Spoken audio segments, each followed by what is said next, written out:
की लाइफ का पहला एनकाउंटर या ऐसा कोई एक किस्सा जो आपका याद रह गया हो? गोली ना चले जब तक इनकाउंटर ना कर ले, कुछ खाना भी अच्छा नहीं। चौथी क्लास में फर्स्ट आया था। हाँ जी। बोले फर्स्ट क्या होता है? हाँ। नंबर वन नहीं बनना है तो ओनली वन बनो। हम 27 आदमी बिठा के एक ही बाइक पे हाँ जी। हाथ छोड़ के चलाते थे। वो 26 जनवरी पर जो दिखाते हैं, तो वो हाथ नहीं छोड़ते, मैं छोड़ता था। वही ओनली वन वाली बात थी। हमने तो सर ये मूवीज में ही देखा है ऐसा करते हुए किसी को। अब आप हंसेंगे कि रिजेक्ट क्यों हुआ। Wax in both years. थोड़ा सा यूं ऊपर उठाया तो अंदर से गोली आई, वो मेरी कैप को उड़ा के लगी। मैंने 2012 में पहली फिल्म साइन की थी, किंग्स ऑफ द ग्रेट, हाँ जी। सनी देओल के साथ। ये सबसे बड़ी फिल्म कौन सी रही? एक का नाम ले दूंगा ना, वैसी कोई डार्क रियलिटी सर बॉलीवुड की जो आपको? तो वो बहुत है। ऐसी लाइफ से तो अच्छा है कि मर जाओ। एसपी गुड़गांव को बोला 50 दिन की मुझे छुट्टी दिलवाई, हाँ। फिर वो बॉम्बे ले गए। यहाँ से आपकी कहानी शुरू हुई यहाँ से स्टार्ट हुआ। एक्टिंग की। Welcome to the new episode of be Baniya wise. आज हम आपसे बात करेंगे देशभक्ति के बारे में। जब हम कॉलेज में होते हैं या स्कूल में होते हैं, हमारे मन में ये थॉट ज़रूर आता है कि कैसे हम अपनी कंट्री के लिए कंट्रीब्यूट कर सकें। बहुत लोग ऐसा सोचते तो हैं पर शायद कंट्रीब्यूट नहीं कर पाते।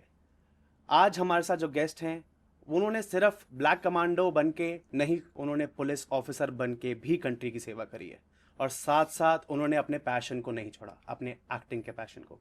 Are very special guest mister Virendra Singh Commando, welcome sir. Thank you sir. आज आप हमारे स्टूडियो में आए हैं, this is very lucky for us to have you here. और आज हमारी ऑडियंस आपकी लाइफ के बारे में जानना चाहती है कि कैसे आपने आर्मी ज्वाइन करी, कैसे आप ब्लैक कैट कमांडो बने और उसके बाद आपने पुलिस ऑफिसर बन के आप कंट्री की सेवा कर रहे हो। साथ साथ आपने अपना पैशन, एक्टिंग का पैशन कभी नहीं छोड़ा। आपने थिएटर ज्वाइन किया, आपने कितनी सारी बॉलीवुड मूवीज़ करी हैं। ये एक इंस्पिरेशन है सर आजकल के यूथ के लिए। आजकल हम देखते हैं कि हर एक बंदा इंस्टाग्राम पे, सोशल मीडिया पे वीडियोस बना रहा है। अपने 9 to 5 जॉब के साथ, अपने बिजनेस के साथ ये एक पैशन भी परसू कर रहा है। बट शायद किसी को ये नहीं पता कि उन्होंने कहाँ जाना है, उन्होंने क्या करना है। आप एक इंस्पिरेशन सर, आप एक परफेक्ट एग्जाम्पल हो, चाहे जो हमारे ऑडियंस को बता सकता है कि आपने ये सारी चीज़ें कैसे मैनेज करी, आपकी लाइफ की जर्नी कैसी रही है। देखिए जी, लकी तो हम भी हैं। आपने इनवाइट किया हमें नहीं सर, तो इस लायक समझा, बिल्कुल सर, बिल्कुल। तो थैंक यू वेरी मच। अब बात आती है कहाँ से शुरू करें। एक एक पॉइंट आपने अगर मुझसे एक एक दो दो क्वेश्चन किया होता हाँ जी। तो प्रॉपरली देता। अब आपने इतने क्वेश्चन पुटअप कर दिए, मुझे भी थोड़ा हिला दिया आपने। नहीं सर, आप पर स्टार्ट देंगे, करें, सबका जवाब अपनी देंगे। लाइफ के साथ स्टार्ट करें सर। हाँ जी, कि हाँ जी। आपकी लाइफ कहाँ से स्टार्ट हुई, आपका कहाँ से ये क्रेज जागा या फिर कह सकते हैं देशभक्ति जागी कि आर्मी ज्वाइन करनी है, देश की सेवा करनी है। वो तो जी खून में ही थी। हमारे जी। दादाजी आर्मी में थे, अच्छा। फादर साहब आर्मी में, रियल हमारे जो चाचा जी थे, काका कहते हैं गांव में, वो हाँ जी। आर्मी में। ताऊ जी के बेटे, उनका नाम शमशेर सिंह है, वो आर्मी में थे। हाँ जी। पूरा माहौल ही आर्मी वाला था। करेक्ट। तो घर में सारा दिन बात भी देशभक्ति की ही होती थी, हाँ जी। आर्मी वाली बात होती थी। मतलब हम फौजी ही थे, पूरी फैमिली पैदा में ही फौजी हुए आसपास थे। माहौल ही ऐसा था। हाँ, पैदा ही फौजी हुए थे। हाँ। जैसे स्कूल में छोटा मोटा कुछ वो भी मिलता था तो हमें वो फौजी का ही कुछ न कुछ मिलती थी, तो स्क्रिप्ट मतलब या जो आसपास छोटा मोटा। आसपास सारी ऐसी चीज़ें थी जो आपको इंस्पायर कर रही थी कि मुझे आर्मी ज्वाइन करनी है, हाँ देश जी, की हाँ जी। सेवा करनी है। सारी चीज़ें वैसी अब थी। घर में जब 4-5 फौजी हो जाते हैं तो हर दूसरे तीसरे महीने कोई न कोई आता है। करेक्ट। वो बक्सा होता था लोहे का उन दिनों, हाँ जी। हाँ जी। बक्से में कुछ न कुछ लाते थे भर के, पेठे की मिठाई। हाँ जी। अभी भी एक एक चीज याद है हमें। हाँ जी। तो वो खत्म होती थी, फिर दूसरे का नंबर आ जाता था। कभी पिताजी आ रहे हैं, हाँ कभी जी। दादाजी आ रहे हैं। दादाजी मतलब रियल दादाजी नहीं, पिताजी के जो फादर थे हाँ जी। उनकी रियल कजन, हाँ जी, मतलब वो हमारे दादाजी ही दादाजी के बोलते हैं। रियल हाँ जी। कजन, हाँ जी। वो भी हमारे दादाजी थे। तो कोई ना कोई आता ही रहता था। वो हाँ माहौल जी। कभी मतलब डाउन होता ही नहीं था। तो आपने अपनी फैमिली की लेगेसी को आगे लेके गए हैं हाँ, कि सब ने, बड़े बुजुर्गों ने देश की सेवा करी है तो मैं भी इसी फील्ड में आगे जाऊंगा। और बातें भी वही चलती थी। जैसे 71 की लड़ाई में फादर साहब थे, अच्छा। टैंक, अच्छा, बहुत उनका टैंक सबसे आगे था।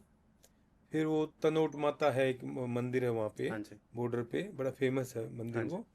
तो उस टाइम माता से उन्होंने दुआ की कि माता रानी पूरी फैमिली को लेके आऊँगा, हम्म। आज हमें मतलब पार करवा। विनर बना दो यहाँ पे। हाँ जी। तो वो जो आ रही थी ना, उनके काफी टैंक थे, हाँ जी। तो इधर आने के बजाय वो दूसरी साइड लोंगे वाला की तरफ मुड़ गई, तो इनका टैंक फिर सबसे पीछे हो गया था। अच्छा। तो वो सारी बातें चलती थी, हम थे तो बच्चे, पर वो समझ में आती थी चीजें, तो वो ही माहौल स्टार्टिंग से था। हाँ जी। और मन में भी यही रहता था कि आर्मी में जाना है। बिल्कुल। सोचा नहीं था पुलिस में जाएंगे। आर्मी में गए तो फादर साहब बोले भाई हेल्प कुछ नहीं करेंगे हम, वो थोड़े वसूली इंसान थे, आपको अपने दम पे ही जाओ। हाँ जी। अब गए जी, सेलेक्ट हो गया, सब कुछ हो गया।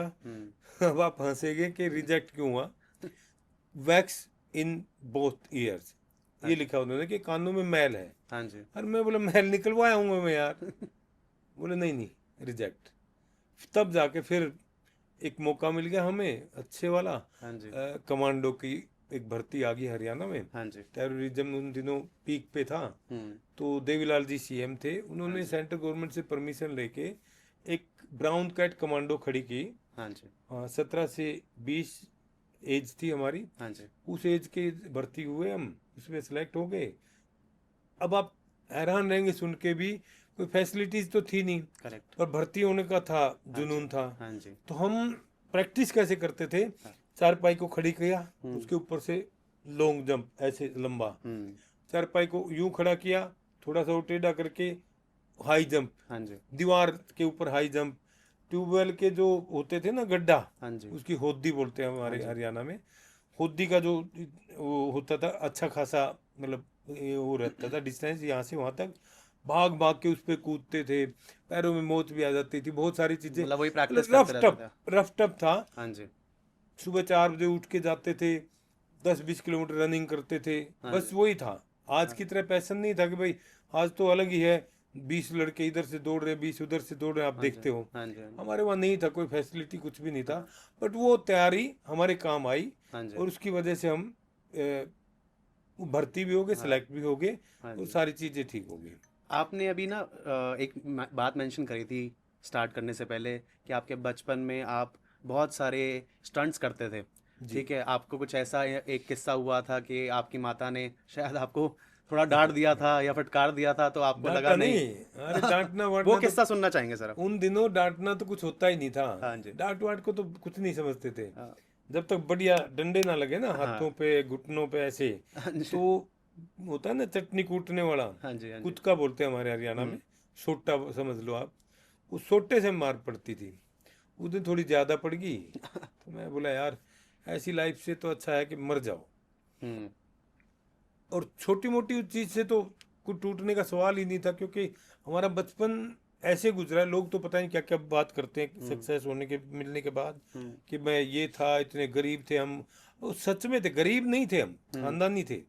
दादाजी के टाइम पे, परदादा के टाइम पे ट्रैक्टर इलाके में हमारे पास आया था। हाँ जी। लेकिन फिर बाद में क्या, पूरे इलाके में पानी चढ़ने लग गया, तो पूरा जमीन सारी बंजर हो गई थी, तो कोई सोर्स ऑफ इनकम खास नहीं रहे थे। अब जो फौजी हैं हाँ जी। वो अपना मस्ती में अलग दारू दूरू पी के पैसे वैसे उड़ा दिया करते थे। हाँ जी। हमारे जो बड़े थे, हाँ जी। तो हालात थोड़े से टाइट थे। बिल्कुल। टाइट भी इतने के पानी में से ही जाना पड़ता था, जोक लिपटी रहती थी। हाँ जी। ज्वार काट के लानी है, उसके बाद स्कूल जाना है, फिर वहां से आके कुछ और करना है, कुछ और करना है, ऐसे ऐसे। तो छोटी मोटी मारपीट से तो हमें कोई फर्क पड़ता नहीं था। हम मंदिर का घंटा थे, कोई भी बजा देता था, गांव में भी हाँ जी। कोई भी पीट देता था। हाँ जी। हुक्का भर दिया, उसमें कोई थोड़ी सी कमी रहेगी तो वो पीटते, थोड़ी सी आग कम डाल दी तो वो पीटते। वो 2-3 हुक्के भरे, हाँ उस जी। चक्कर में लेट होते होते स्कूल में लेट, हाँ जी। फिर वहां डंडा लेके मास्टर जी तैयार होते थे। तो छोटी मोटी से कुछ नहीं होता था। हाँ। एक दिन तो माँ ने कुछ ज्यादा ही, बस ऊपर से नीचे तक अच्छी वाली रंगाई कर दी हमारी। तब मैं सोचा यार ऐसी लाइफ से तो बस मर जाना ही अच्छा है। हाँ। अब मरने का भी अजीब सा मेरे दिमाग में आया कि मोटरसाइकिल खड़ी थी पापा की, बुलेट। मैं बोला यार ये बुलेट सीधी थी, सीढ़ियाँ घर की, हाँ। ऊपर से छत पक्की थोड़े दिन पहले कराई थी, नहीं तो कच्ची रहती थी। हाँ जी। तो उस छत के ऊपर से मैंने मरने के लिए पीछे खाली प्लॉट में कूदा दिया उसको। वो आराम से जंप कर गई, थोड़ा सा हल्की सी बस यहाँ जांघों पे हल्का सा झटका लगा आया। था, बाकी कोई ऐसी चोट नहीं मतलब लगी। आराम से लैंड कर गई वो। हाँ, मैं मजा आया, मैं कहा ये तो बहुत अच्छा काम है।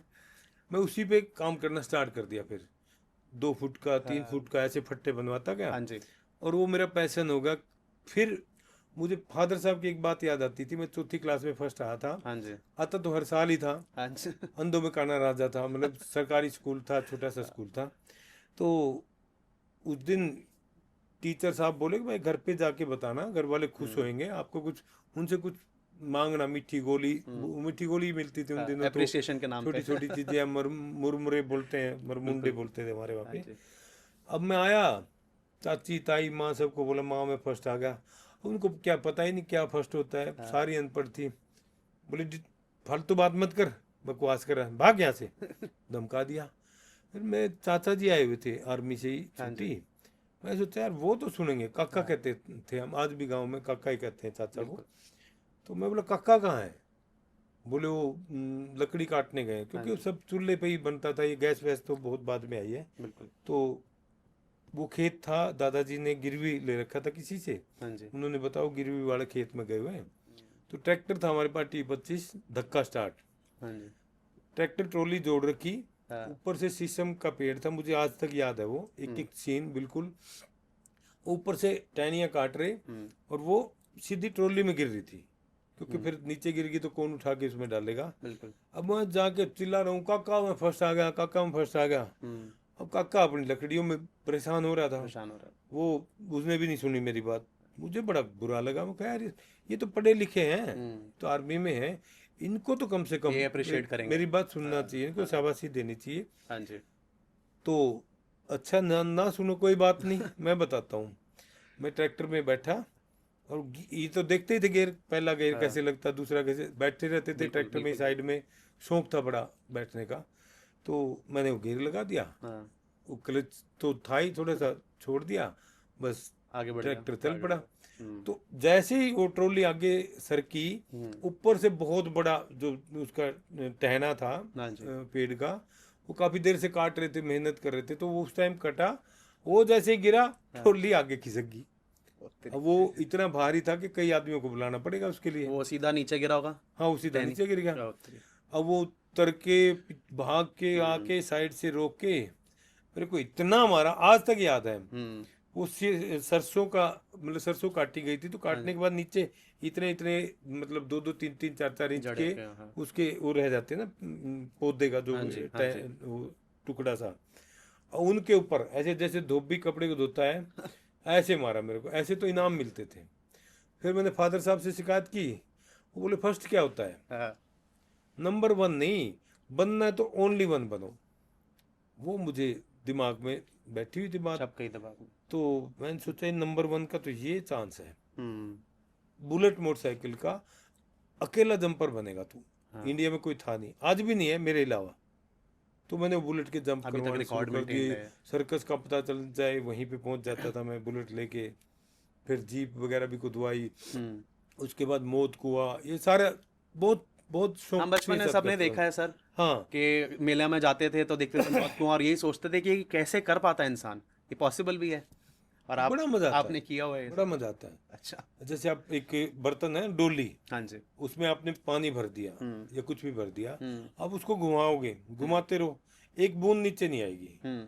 सेम उसका सिस्टम है मौत कुएं का। हाँ। वो जब घूम रही है ना बाइक, हाँ। उनका ब्रेक भी नहीं होता। हाँ। अच्छा। आप सुन के हैरान रहेंगे, ब्रेक होता ही नहीं उन बाइक ताकि को। मार ही ना पाए कोई, डर के हाँ, मारे तो ब्रेक मार दे तो गड़बड़ हो जाएगी ना, गड़बड़ हो जाएगी। तो वो घूमने का ऐसे पेंडुलम की तरह वैसा सिस्टम है।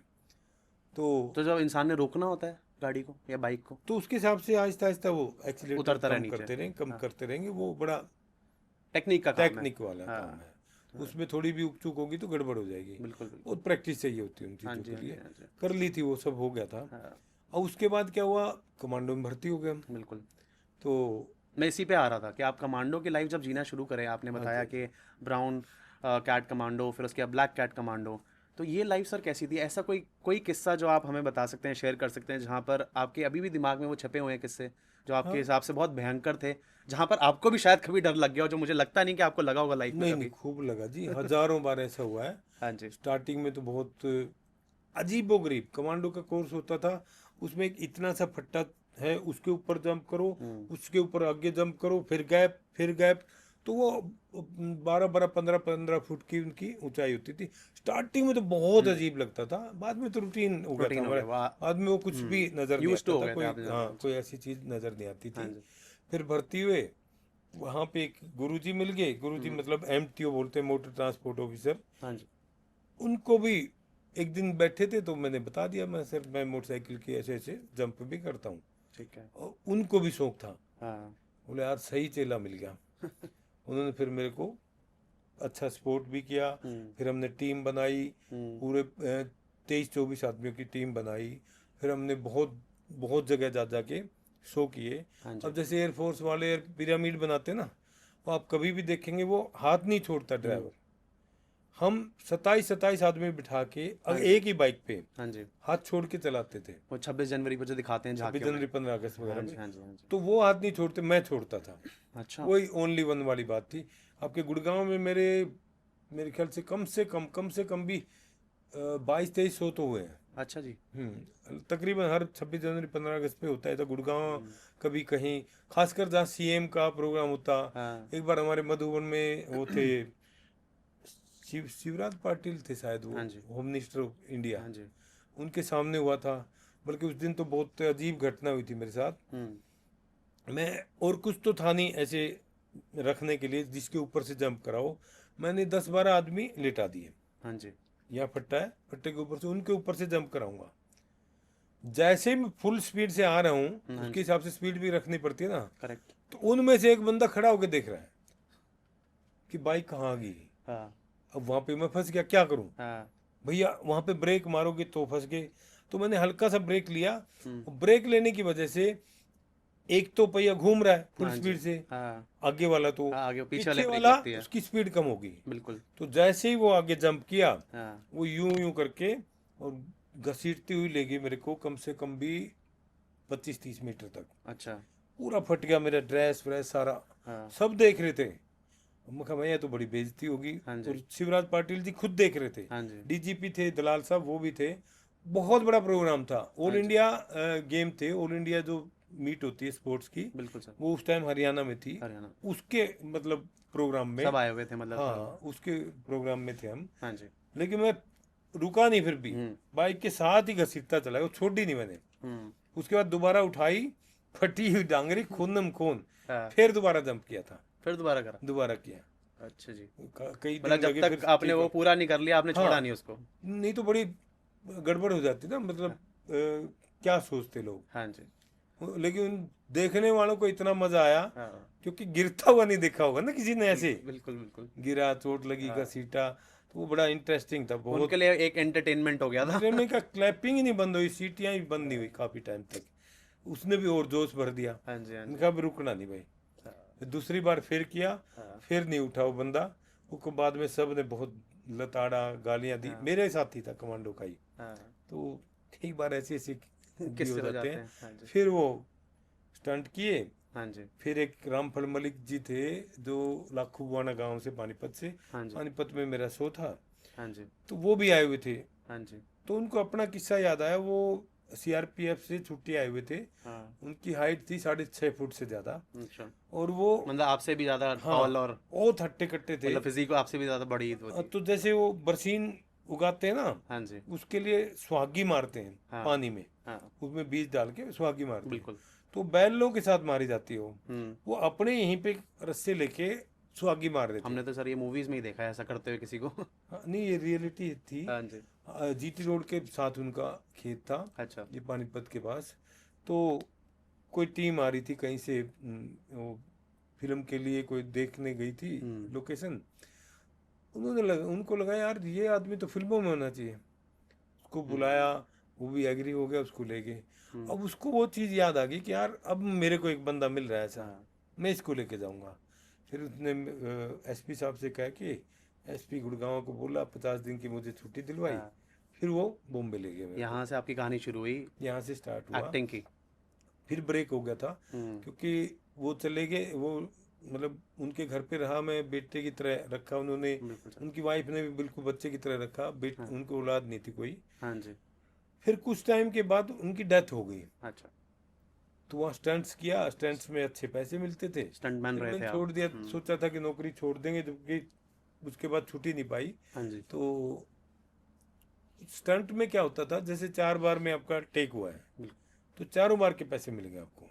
अच्छा, हाँ, मतलब जैसे अगर आपने एक शॉट गलत दे दिया तो भी उसके भी होंगे, क्योंकि या फिर या डायरेक्टर सेटिस्फाइड नहीं हुआ शॉट से तो भी आपको उसको एक हाँ, पेमेंट मिलेगी? रिस्क तो उतना ही है ना हाँ जी।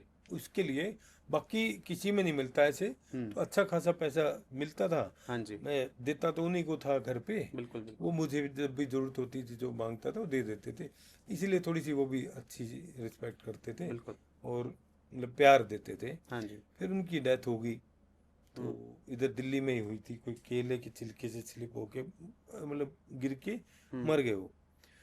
फिर उनकी वाइफ मुझे कहने लगी कि बेटा ठीक है, हम आपको बेटा मानते हैं, हम्म। सोसाइटी को, समाज को क्या जवाब देंगे भाई, हम्म। हस्बैंड है नहीं, तो ये जवान लड़का क्यों रहता है इनके घर में। हम्म। फिर मैं छोड़ दिया था इंडस्ट्री को, वापस आ गया था। फिर वापस अपनी पुलिस की जॉब हाँ, आपने कंटिन्यू रखी? तब तक क्या हुआ था, हम कमांडो से क्राइम में आ गए थे, यहाँ हाँ इधर जी। डिस्ट्रिक्ट पुलिस में आ गए थे, क्योंकि टेररिज्म खत्म हो गया। हमारे हम्म। स्टैंडिंग ऑर्डर में लिखा होता कि 35 साल एज तक या 10 साल की सर्विस तक हाँ जी। कंपलसरी है आपका कमांडो में रहना।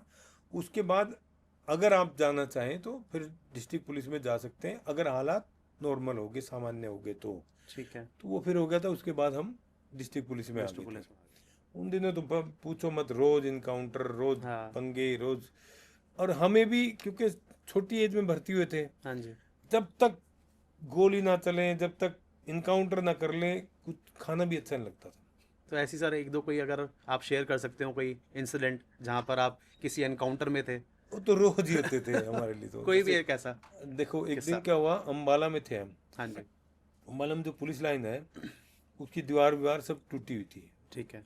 पुलिस लाइन में घुसते ही हमारा, क्योंकि ऐसे रहते रहते थे हम, हथियार भी हमेशा रेडी, गाड़ी रेडी, हाँ। स्वराज माजदा गाड़ियाँ मिली थी हाँ हमारे जी। को। हाँ जी। तो कभी भी पंजाब से लगता एरिया था, बिल्कुल। और हरियाणा में भी पूरी आग लगी हुई थी उस टाइम टेररिज्म की, हाँ जी। कभी भी भागना पड़ सकता है। ये कौन से सन की बात होगी सर?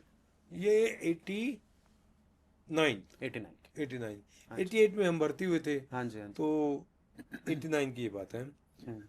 हमारे सामने सामने रोड पे दो गाड़ियां ऐसे ऐसे खड़ी होगी, हम्म। एक गाड़ी के आगे दूसरे ने गाड़ी अड़ा दी। अब वो दोनों में सिविल ड्रेस में, हाँ जी। सारे सरदार, दोनों तरफ गोलियां चल रही उनकी, हाँ जी। गाड़ियों के नीचे हाँ। लेट गए वो। और सब दोनों पार्टियों के पास AK-47। हाँ। इधर से हम भाग गए, हम्म। हम भी ने भी पोजीशन ले ली, लेट गए वहां पे। तो अब समझ में नहीं आ रहा गोली किस पे को मारे। वो करे हम पुलिस, वो करे हम पुलिस, हाँ जी। मतलब पंजाब हाँ। पुलिस थी। फिर हमने कहा भाई, अगर जो पुलिस वाले वो आई कार्ड फेंको। हम्म। अब जो असली पुलिस थी उन्होंने तो फेंक दिया, हाँ। वो टेररिस्ट कहाँ से फेंकते। हाँ जी। तो फिर अच्छा, हमारी रेंज में थे वो, हाँ। उनकी रेंज से थोड़ा सा हटके थे। हटके थे। हाँ। तो हमने उनको 2 मिनट में निपटा दिया। और जो वो हुआ था ना, हाईजैक हवाई जहाज का, हम्म। उस टाइम भी हम अम्बाला में थे। अच्छा। हमने इतना रिक्वेस्ट किया कि सर ये पठानकोट है, हाँ जी। कितनी देर लगती है हेलीकॉप्टर से वहाँ जाने में, क्योंकि NSG से हम सारे NSG से पास आउट थे, हम्म। ब्लैक कैट कमांडो के। मैंने खुद 10 कोर्स किए थे, हाँ जी। अभी 11वां भी करवा लिया 2023 में मेरे से, और सब में फर्स्ट पोजीशन है ऑल इंडिया लेवल पे। हाँ जी। तो हमने बहुत रिक्वेस्ट किया कि सर हमें आप भेज दो, मौका दो। तो काफ़ी देर तक खड़ा रहा था वहाँ पे। हाँ जी। तो बड़ा इजी था ऑपरेशन, जो हमें NSG में सिखाया गया था। बिल्कुल। 2 स्मोक ग्रेनेड हमने फायर करने थे उसके अंदर, हम्म। हवाई जहाज के अंदर। सारे लोग बेहोश हो जाते, टेररिस्ट को अलग निकाल लेते, पैसेंजर्स को अलग निकाल लेते। हम्म। बस वो पर परमिशन नहीं मिली तो हम क्या करें। ये वो वाला हाईजैक है सर जो कहते हैं कंधार कंधार वाला जो कंधार। IC-1814 वाला? हाँ जी, हाँ जी, हाँ जी। बिल्कुल बिल्कुल। तो ऐसे तो पता नहीं कितने किस्से रोज होते थे। पानी में मतलब तकरीबन गुरुद्वारे में रुकते थे टेररिस्ट लोग हाँ जो जी। हाँ थे, जी। आतंकी। तो गुरुद्वारे होते खेतों में। हम्म। अब जैसे धान का सीजन है, तो धान के सीजन में क्या होता था, उसके चारों तरफ धान ही होती थी। तब हम 4x4 की जिप्सी में वहां तक पहुंचते थे, वही जा सकती थी और कुछ तो जाता नहीं था। तकरीबन शाम को ही कई बार मतलब ऐसा कुछ चांस होता था, तो हम लेट जाते थे उस धान के खेत में। हाँ जी। जोक लिपट रही है, काई जम रही है, सब हो रहा है, लेकिन क्या करें, थोड़ा सा भी हिल के तो गड़बड़। इन डिसगाइज रहना पड़ता था। एक दिन तो ऐसा हुआ था कि मैं थोड़ा सा यूं गर्दन को दुखने लगी, तो थोड़ा सा यूं ऊपर उठाया, तो अंदर से गोली आई गुरुद्वारे में से, वो मेरी कैप को उड़ा के ले गई। इतना क्लोज कॉल। हाँ, अगर मैं थोड़ा और ऊंचा था होता तो सर को ही उड़ा जाती। बट नॉर्मल था हमारे लिए, कोई ऐसा कुछ था नहीं कि भाई डर हो या कोई चीज़ तो हो। वो भी पूरी सर्विलेंस पे बैठे हुए थे कि आपको हाँ जी, हाँ जी। देख रहे। बट डर एक ही चीज़ का रहता था कि फादर साहब कहते थे कि बेटा मार के मर जाइयो, अगर तूने नहीं मारा सामने वाले को, वेट करते रहोगे कि उससे गोली आएगी फिर मैं चलाऊंगा, और बिना कुछ करे मर गया तो मैं खुद को उसी टाइम सुसाइड कर लूँगा, खुद को गोली मार लूँगा। तो वो थोड़ा डर रहता था कि फादर साहब की बात पे पूरा हमने अमल खरा करना उतरना है। है। हाँ जी, इज्जत उसमें रखनी कई है बात बार, की। हाँ कई बार बहुत कुछ गड़बड़ भी हो जाती थी। वही है ना सर, आपके टाइम पे ये चीज़ों को बहुत सीरियसली लिया जाता था कि अगर फादर ने कह दिया तो बस वो एक पत्थर की लकीर हो गई और वही करना है। देखो हमारी जनरेशन, आप तो थोड़े से हमारे से बात वाले हैं, हाँ जी, हाँ जी। हमारी जनरेशन ऐसी रही है, उसमें कुछ गुड कुछ बैड चीज हैं। हमारी ना तो बड़े सुनते थे, वो सीधा मारते ही थे, ना छोटे सुनते, वो हमें बेवकूफ समझते हैं। एक ही जनरेशन है, हाँ, हमसे पहले वाले छोटों की नहीं सुनते थे, हाँ, हमसे बाद वाले बड़ों की नहीं सुनते। हाँ। हम वो हैं जिन्होंने बड़ों के भी जूते खाए हैं और छोटों के भी खा रहे हैं। प्लस अच्छी बात यह कि हमने वो युग भी देखा है जब बिजली नाम की चीज नहीं थी, जब हम 7 लोग एक दिए में, मिट्टी के तेल का दिया होता था, वो भी खांसी की थोड़ी सी बड़ी वो आती थी बोतल, उसमें उसके जो ढक्कन है उसमें सुराख करके ऐसे कपड़े की बात लगा के उसमें हम 7 लोग पढ़ते थे, 7 बच्चे मतलब समझो। तो और 7वें दिन जब नंबर आता था ना मिट्टी का तेल भरवाने का उसमें, हाँ जी। तो वो बहुत बड़ी चीज लगती थी। ऐसे हालात थे। और उसके बाद फिर लैंप आया हमारे पड़ोस में, हमारे घर में तो नहीं आता। हाँ। तो 15 लोग पढ़ते थे, और उस लैंप की चिमनी आज भी याद है, उसको चिमनी को रोज राख के साथ चमकाना पड़ता था, वो धुएं से काली काली हो जाती थी। हाँ जी। तो उसमें 15 दिन में फिर भरवाना पड़ता था, पर उसमें थोड़ा तेल ज़्यादा आता था। तो वो दौर भी हमने देखा है। हाँ जी। और उसके बाद फिर क्या क्या नहीं देखा हमने। बिजली भी आई है, हमारे बाद कंप्यूटर भी आया है, कंप्यूटर के बाद मोबाइल आ गए, लैंडलाइन नहीं होता था, दूर दूर तक होता तो कोई कनेक्टिविटी एक होती मोहल्ले नहीं में थी। किसी एक के पास होता था। वो भी कभी कभी नेट उसमें आता ही नहीं था, रेंज वेंज कुछ दिक्कत आते रहती नहीं थे। थी, हाँ जी। वो भी नहीं रहता था। उसके बाद कोडलेस आया, हाँ। कोडलेस बड़ी बात होने लगी थी। फिर मोबाइल आया, मोबाइल आते आते अभी जब सुनते थे कि एक टाइम ऐसा भी आएगा कि आप सामने वाले को मोबाइल पे बात करोगे आमने सामने, हाँ जी। तो वो उस टाइम पे कोई यकीन नहीं करता था। हाँ। तो और ये युग भी देख रहे हैं, हाँ जी। आजकल के बच्चों को वो चीज़ें हम बताएं उनको यकीन ही नहीं होगा, बिल्कुल। भरोसा ही नहीं होगा। प्लस क्या है, एक्सपीरियंस और नॉलेज जो हमारी जनरेशन के पास है आज का भी, हाँ जी। हम अपडेटेड भी हैं, अपग्रेड भी हैं, जो सीखना चाहते हैं उन लोगों की बात कर रहा हूँ मैं। बिल्कुल। और वो दौर भी आने वाले टाइम पे क्या होगा, बिल्कुल कंप्यूटर जैसे मतलब रोबोट की तरह हो जाएंगे, इमोशन नाम की चीज़ नहीं होगी, सब गूगल पे डिपेंड होंगे, सबका यही सिस्टम रहेगा। मैं भी सर यही चीज़ मेंशन करता हूँ बार बार कि आपके पास, आपकी जनरेशन के पास एक्सपीरियंस इतना है, और आज फिर भी आप अपने आप को अपग्रेड करने के लिए डरते नहीं हैं, हिचकिचाते नहीं हैं। आप अपनी नई नई चीज़ें जो भी आ रही हैं, जैसे सोशल मीडिया हो गया या फिर कंप्यूटर यूज़ करना हो गया या मोबाइल चलाना हो गया, आप फिर भी इन चीज़ों में आप लगे रहते हैं। तो ये चीज़ बड़ी ज़रूरी है आजकल के टाइम में, जहाँ एआई जैसी चीज़ें आ गई हैं कि अपने आप को अपग्रेड करते रहो, अपने स्किल्स को अपग्रेड करते रहो, तो आगे बढ़ते रहोगे। अगर आप यहाँ रुक जाओगे कि नहीं मैंने तो मुझे तो बहुत कुछ आता है, तो आप फिर आगे बढ़ नहीं पाओगे लाइफ में। देखो इसके भी दोनों चीज़ें, साइड इफेक्ट भी है, अच्छी चीज़ भी है, साइड इफेक्ट भी है। मुझे सुक्रांत की, मैं बुक्स पढ़ता रहता हूँ सीखने के लिए। यार एक आदमी ने इतने बड़े बड़े महान आत्माएं हुए, महान लोग हुए हैं, साइंटिस्ट लगाओ चाहे अल्बर्ट आइंस्टाइन जैसे लोग भी हुए हैं, वो 70 साल 80 साल का एक्सपीरियंस 65 साल का एक्सपीरियंस एक बुक में लिख के गए और हम उसको पढ़ नहीं रहे। तो कितनी गलत बात है। तो मैंने उसकी सुक्रांत जी की बात पढ़ी थी, बहुत अच्छा लगा मेरे को।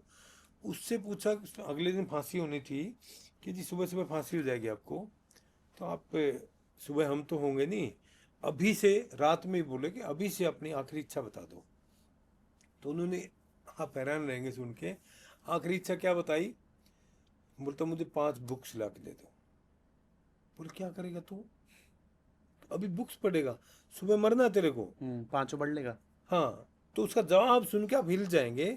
आज की जनरेशन को ये जवाब जरूर सुनना चाहिए और इस पे अमल करना चाहिए। बोलता है कि मैं चाहता हूँ कल जब मैं मरूं तो आज से ज़्यादा इंटेलिजेंट होकर मरूं। क्या बात। और सेम फिर मैंने भगत सिंह जी का भी पढ़ा, उन्होंने भी लास्ट डेज में 4 किलो वेट बढ़ गया था उनका। आखिरी के दिनों में उन्होंने किताबें ही पढ़ी, पढ़ते पढ़ते ही गए वो। हाँ, ये तो कहीं जगह लिखा हुआ है कि वो पढ़ते थे, पढ़ने का बड़ा शौक था उनको और पढ़ते बड़ा थे। और हमारे टाइम में तो किताब को जिल्द चढ़ानी पड़ती थी, दीमक लग जाती थी, बहुत सारी चीजें थी। अब तो कितना इजी है, आपके मोबाइल में सब कुछ है। E books. ई बुक्स हैं, हाँ कुकू एफएम, पॉकेट एफएम, हाँ जी। सीखो ऐप है, कितनी सारी चीज, मैं तो सारी लेके रखता बताओ हूँ। सर, आपको सारी एप्स के बारे में पता है? और सब ऑडियो पे है अवेलेबल। हाँ जी, बिल्कुल ऑडियो में भी पहले पूरी की पूरी किताब पढ़नी पड़ती थी आपको। बिल्कुल। अब तो सुन लो।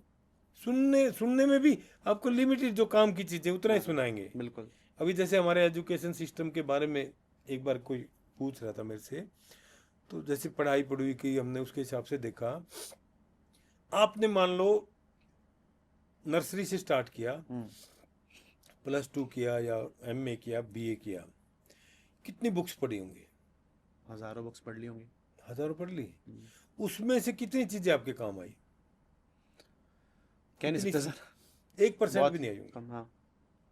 तो क्या सिस्टम है? बेकार ही है ना। तो प्रैक्टिकल नॉलेज कहाँ से आएगा? कोई टॉप पर देखा आपने जो इंडिया टॉप किया हो और वो बहुत बड़ा आदमी बना हो? क्यों? बहुत कम होंगे सर, बहुत कम। उसको किताबी कीड़ा है वो, हाँ जी। नॉलेज तो है नहीं। एक एजुकेट होता है, एक लिटरेट होता है, दोनों में क्या डिफरेंस है? दोनों को पढ़ा लिखा बोलते हैं।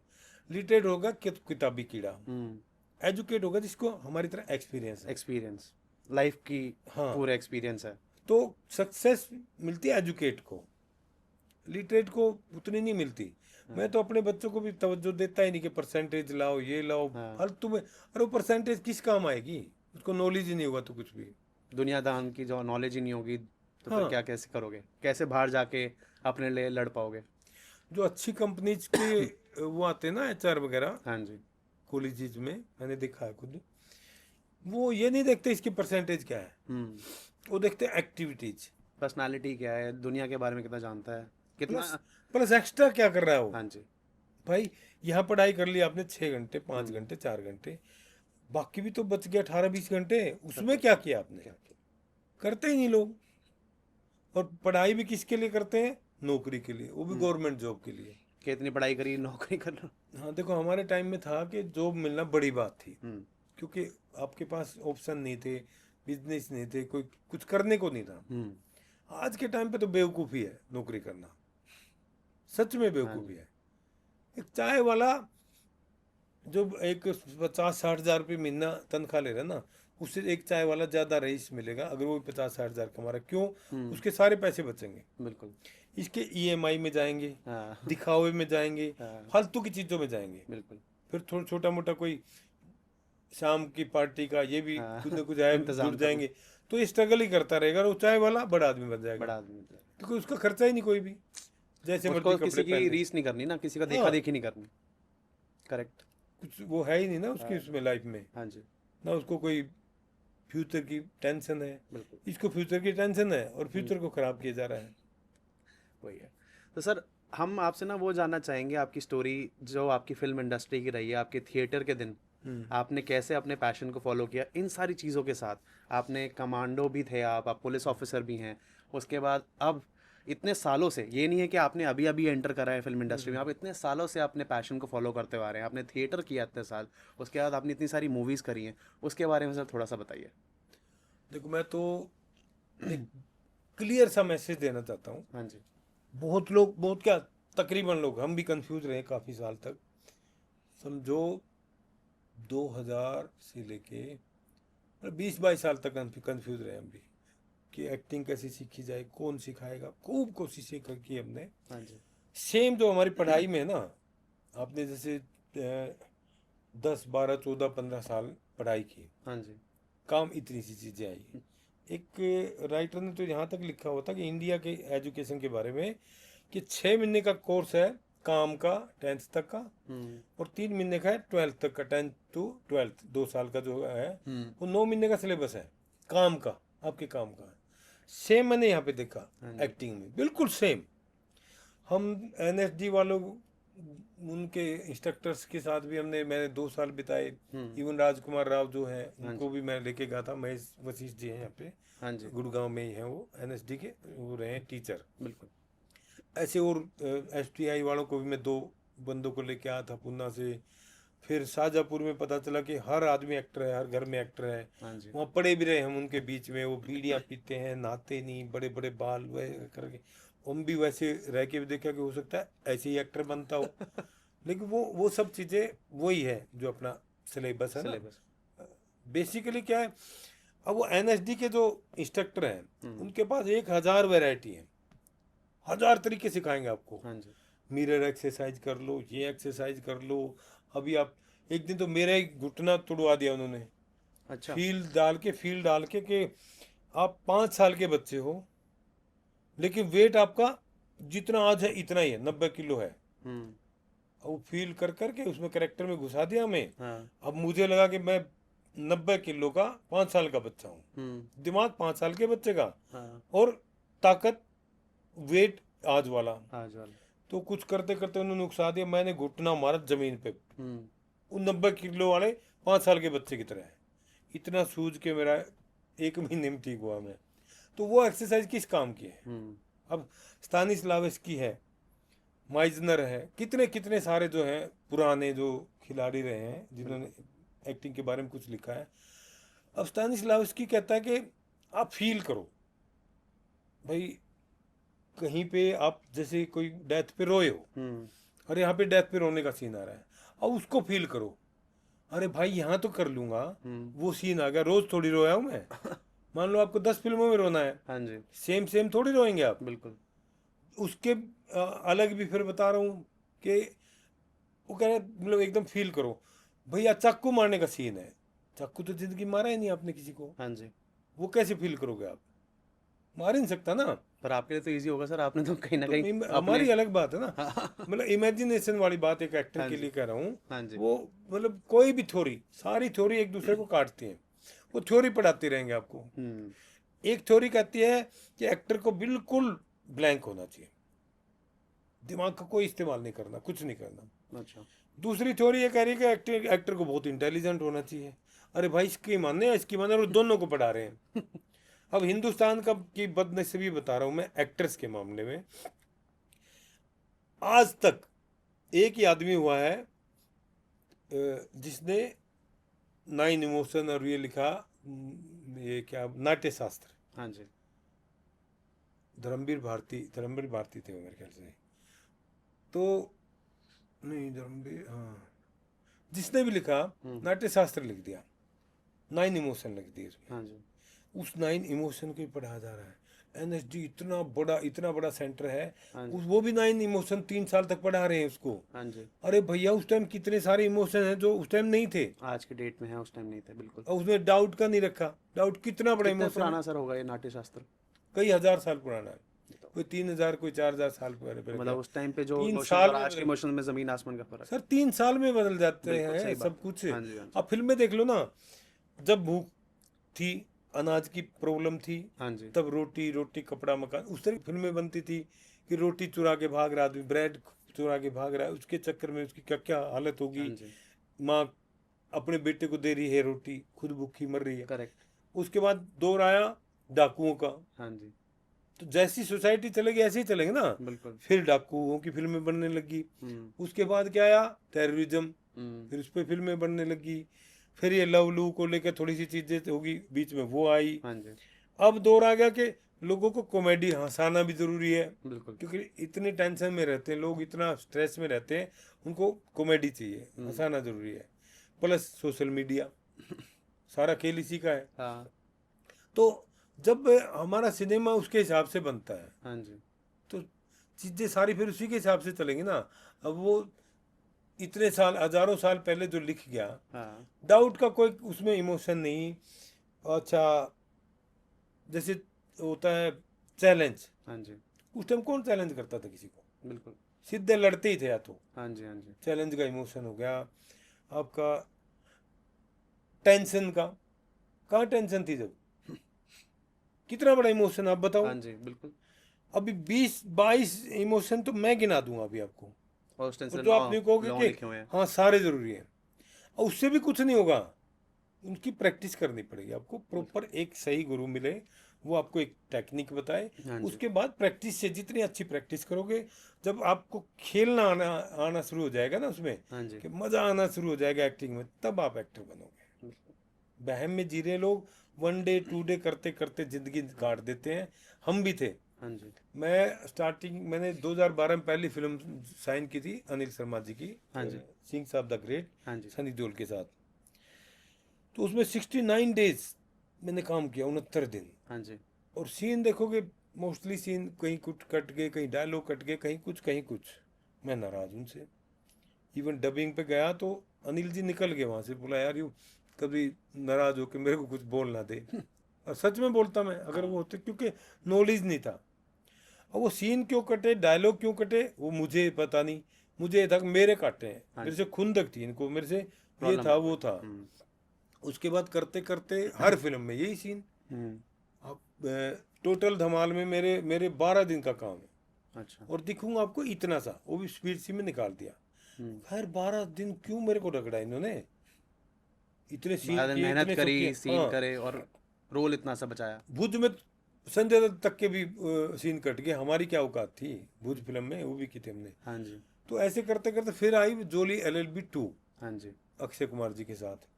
हाँ, एक फिल्म में मैं गांधीगिरी में मेन विलन था, उसमें सीन कम कटे, बट उसमें क्या हुआ, डायरेक्टर का और प्रोड्यूसर का झगड़ा हो गया।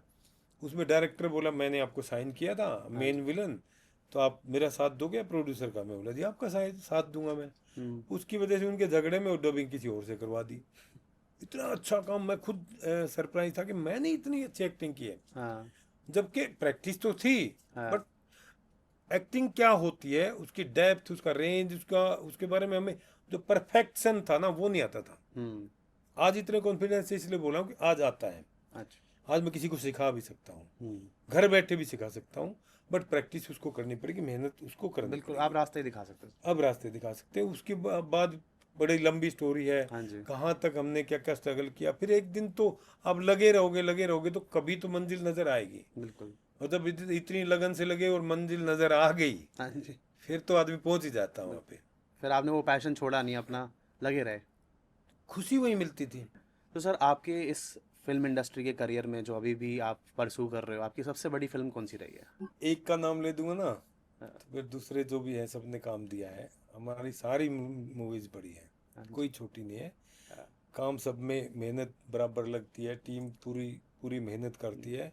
वो देखो लक पे डिपेंड करता है, या कुछ खामियां रहेगी या कुछ भी। बड़े बड़े एक्सपर्ट्स की फिल्में फ्लॉप हो जाती है, हम्म। जो कभी सोचा ही नहीं होगा पर उन्होंने। ऐसी कोई मूवी होगी ना जो आपके हार्ट के क्लोज होगी, कि आपको मज़ा आ गया हो? सारी क्लोज हैं, सारी क्लोज हैं। हाँ। एक मूवी थी गुड्डू रंगीला, हाँ जी। वो मैंने साइन की। उन दिनों फादर साहब बहुत बीमार थे, हम्म। मतलब 5-6 ऑर्गन की प्रॉब्लम थी उनको, 5 साल से हॉस्पिटलाइज थे। उनके सामने फ़ोन आ गया मेरा उस गुड्डू रंगीला के लिए। हाँ जी। उन्होंने सेलेक्ट कर लिया था एक रोल में मेरे को। अब मैं फादर साहब को छोड़ के जा नहीं सकता, बिल्कुल। तो उन्होंने बार बार कंपेल किया मेरे को। हम्म।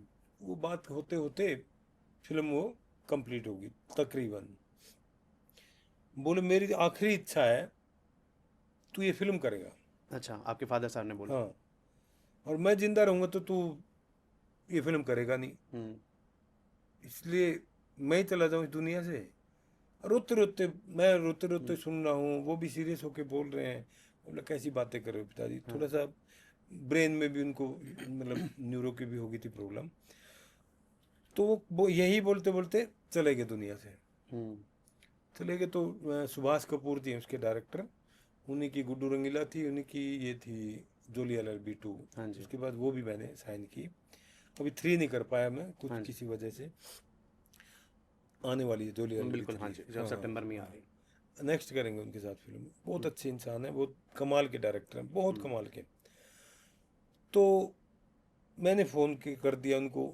मैंने कहा सर फिल्म कंप्लीट हो गई क्या? बोला वीरेंद्र तकरीबन हो गई।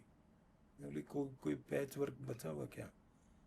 बोले यार ऐसी मरी सी आवाज़ से क्यों बोल रहा है? बोले सर पापा चले गए और उनकी आखिरी इच्छा थी, मतलब वो जाते जाते भी यही कह रहे थे ये फिल्म करेगा तू। पता नहीं क्या उस फिल्म के साथ जुड़ा होता उनका। तो सुभाष जी ने बोला ठीक है तू आ जा, कल आ जाएगा? मैं बोला जी कल आ जाऊँगा। हालांकि हमने 17वीं का प्रोग्राम करना था, 13वीं पे करना था, वो फिर 4 दिन आगे सरकाया। बोले 2 दिन का शूट अब होएगा, 2 दिन का फिर दोबारा होएगा।